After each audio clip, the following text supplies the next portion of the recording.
বিসমিল্লাহির রহমানির রহিম। প্রিয় দেশবাসী, ভাই বোনেরা, আসসালামু আলাইকুম। আমরা লক্ষ্য করেছি যে কিছুদিন পূর্বে মাগুরায় একটি শিশু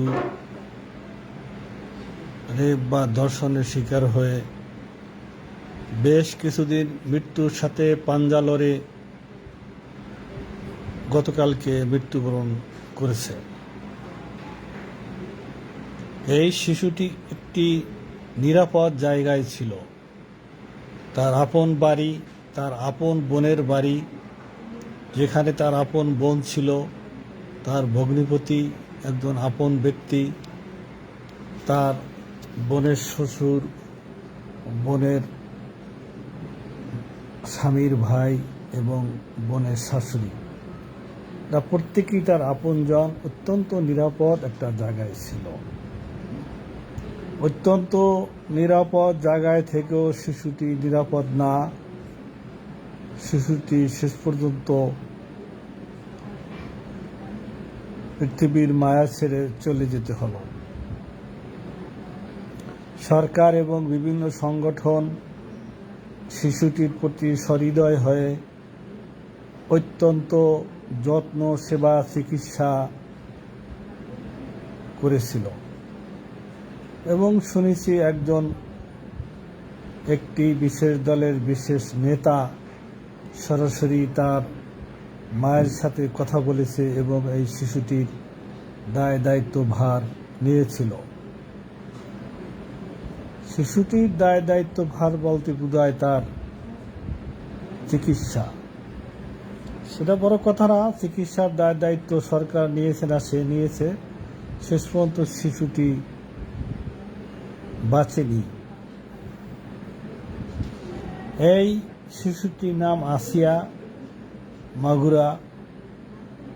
তার গ্রামের বাড়িতে একাধিক জানাজা হয়েছে। দেশের মানুষ, বিভিন্ন সংগঠন অত্যন্ত গুরুত্বের সাথে তার জানাজায় শরিক হয়েছে এবং তাকে তার দাফন কাফনের ব্যবস্থা করেছে। পাশাপাশি ওই ঘাতক, ওই ধর্ষকের বাড়িটা দেখলাম যে ভাঙচুর করে, চুরমার করে উড়িয়ে দিয়েছে, আগুন দিয়ে পুড়িয়ে দিয়েছে, উড়িয়ে দিয়েছে, গাছপালা কেটে দিয়েছে। এখন এই বাড়িঘর ভেঙে সেই বাড়ির মালামাল কারা নিল, এটা তো অন্য কারো নেওয়ার অধিকার নেই। এই বাড়ির মালামাল এবং এই বাড়িতে আসিয়ার নামে কোনো স্মৃতি স্থাপন করা হবে কিনা আমার জানা নেই। তবে আমার প্রস্তাব থাকবে ওই বাড়িতে আসিয়ার নামে যাতে একটি এতিমখানা করা হয়, এটা আমার প্রস্তাব থাকবে। জানি না কি হবে। তবে আমি সাংবাদিক ভাইদের উদ্দেশ্যে একটি কথা বলবো।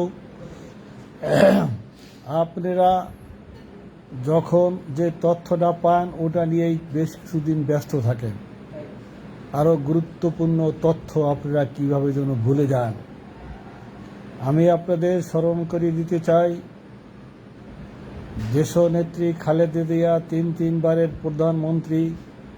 তিনি দীর্ঘদিন অসুস্থ ছিলেন, বিভিন্ন ধরনের অসুস্থ, শুধু পায়ের সমস্যা না, চোখের সমস্যা। তার ডেঙ্গু জ্বর হয়েছিল, হয়তোবা করোনা হয়েছিল। প্রাণপণ চেষ্টা করে বিএনপির নেতাকর্মীরা সম্পূর্ণ ব্যর্থ হয়েছে। তাকে বিদেশে চিকিৎসার জন্য পাঠাতে সক্ষম হয়নি, ব্যর্থ হয়েছে। শেষ পর্যন্ত ছাত্র বা গণ আন্দোলনের ফলে দেশের একটি আমূল পরিবর্তন হলো। ইন্টারিম অন্তর্বর্তীকালীন সরকার ক্ষমতায় আসায় তার চিকিৎসার সৌভাগ্যের দ্বার খুলে গেল। সেটাও কুয়েতের আমির রাষ্ট্রীয় মর্যাদা দিয়ে একটি এয়ার অ্যাম্বুলেন্স পাঠিয়ে তাকে অত্যন্ত মর্যাদার সাথে, ততটুকু শুনেছি, তার সাথে 22 জন লোক গিয়ে সরাসরি লন্ডন নিয়ে গিয়েছে তাকে চিকিৎসার জন্য। নেভির পরিচর্যায় তাকে চিকিৎসা করা হয়েছে। ওখান থেকে যদি চিকিৎসা উন্নত না হতো তবে হয়তো আমেরিকাতেও নেওয়ার প্রোগ্রাম তাদের ছিল। তার ছেলের বাসায় না নিয়ে সরাসরি হাসপাতালে নিয়ে ভর্তি করে তার চিকিৎসা চলছে।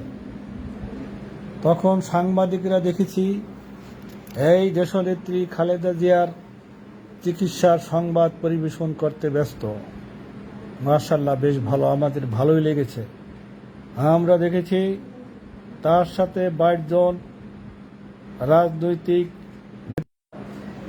নেতাকর্মী ছিল এবং তার ব্যক্তিগত চিকিৎসক ডক্টর জাহিদ সাহেব ছিলেন। সরাসরি দেখানো হতো এবং জাহিদ সাহেব তার চিকিৎসার অগ্রগতি সম্পর্কে একটা ধারণা দিতেন আমাদেরকে। আমরা তখন লক্ষ্য করেছি তার বড় ছেলে তারেক রহমান সাহেব সরাসরি বাসা থেকে তার খাবার নিয়ে আসতেন, সেটাও ভিডিও করে দেখানো হতো। গাড়ি থেকে নেমে হাসপাতাল পর্যন্ত তার মায়ের খাবার নিজ হাতে বহন করে দিচ্ছেন।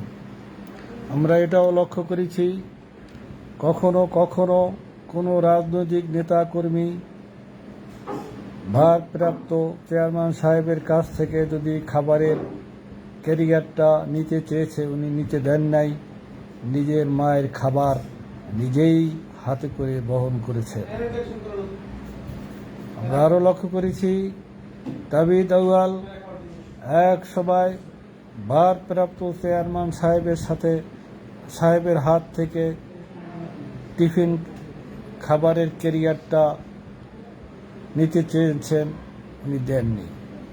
তার অর্থটা আমরা এটাই মনে করি যে উনি একজন রাজনৈতিক নেতা হয়ে, একজন শিল্পপতির সন্তান হয়েও ভারপ্রাপ্ত চেয়ারম্যান সাহেবকে সম্মান করতে চেয়েছিলেন। চেয়ারম্যান সাহেব নিজের মায়ের খাবার অন্যের হাত দিয়ে বহন করবে এটা চাচ্ছেন না, নিজেই সরাসরি বহন করেছেন। বেশ কিছুদিন যাবৎ আমরা এই সংবাদ দেখেছি, কিন্তু বর্তমানে আসিয়ার ঘটনার আগের থেকেই খালেদা জিয়ার বিষয়টি যেন সাংবাদিকরা ভুলে গিয়েছেন। তার ব্যাপারে আর কিছুই কোনো ধরনের সংবাদ পরিবেশন করেন না। আমরা অধীর আগ্রহে তাকিয়ে আছি আমাদের দেশনেত্রী খালেদা জিয়া কতটুকু সুস্থ হলেন, ছেলের বাসায় গেলেন কিনা, কি নাগাদ তিনি দেশে আবার আমাদের মাঝে ফিরে আসবেন, আবার তিনি জাতির উদ্দেশ্যে বক্তব্য দিবেন। এই তথ্যগুলো আর আমরা পাচ্ছি না। আমরা অধীর আগ্রহের সাথে জানতে চাচ্ছি শেষ পর্যন্ত তার চিকিৎসার কতটুকু উন্নত হয়েছে এবং কি নাগাদ তিনি দেশে আসতে পারবেন, দেশে এসে জাতির উদ্দেশ্যে তিনি কি বক্তব্য দিবেন। এই সংবাদটি আমার মনে হয় পরিবেশন করতে আমাদের সম্মানিত সাংবাদিক বন্ধুরা ভুলে গেছেন। তারা এখন আসিয়ার দিকে নজর দিয়েছেন। আসিয়া খালেদা জিয়া কথা ভুলে গিয়েছেন, এখন স্মরণ পড়ছে শুধু আসিয়ার কথা। আসিয়ার পাশাপাশি আমাদের একজন বিশিষ্ট শিক্ষাবিদ, যিনি ঢাকা বিশ্ববিদ্যালয়ের অত্যন্ত দাপটের ভিসি ছিলেন এবং ফ্যাসিবাদী সরকারের সাথে হাত মিলিয়ে অনেক সুন্দর সুন্দর কথা বলেছেন, তিনি ইন্তেকাল করেছেন। তার জানাজা ঢাকার বিশ্ববিদ্যালয় হয়নি, এটাও একটি হয়তোবা দুঃখজনক, এটা ভালো খবর নয়। এরকম কোনো সংবাদ পরিবেশন করতেন নাই, শুধু আসিয়ার বিষয়টি হাইলাইট করে যাচ্ছেন। হয়তোবা এই আসিয়াকে 2 দিন পর ভুলে যাবেন। তারা একসময় আবু সায়েদের ব্যাপারে এবং মুগ্ধুর ব্যাপারে সংবাদ পরিবেশন করে জাতিকে জাতিকে উজ্জীবিত করেছেন, জাতিকে শোকাহত করেছেন। ঠিক আসিয়ার মতো এরকম শতে শতে হাজারে হাজারে শিশু ধর্ষিত হয়, শিশু অকালে মৃত্যুবরণ করে, মৃত্যুর মুখে ঢলে পড়ে যায়। কিন্তু অদৃষ্টের একটি ভাগ্যের সুপ্রসন্ন আসিয়া যেভাবে হোক দেশ ও জাতির নজরে পড়েছে। আমি আসিয়ার আত্মার শান্তি কামনা করছি এবং আমি এতটুকু দাবি করতে চাই, আজকে এই আসিয়ার স্মরণে যে বাড়িতে যেখানে আসিয়া ধর্ষিতা হয়েছে, জীবনকে বিসর্জন দিয়েছে, সে বাড়িতে ওখানে যেন আসিয়ার নামে একটি মেয়েদের এতিমখানা গড়ে তোলা হয়।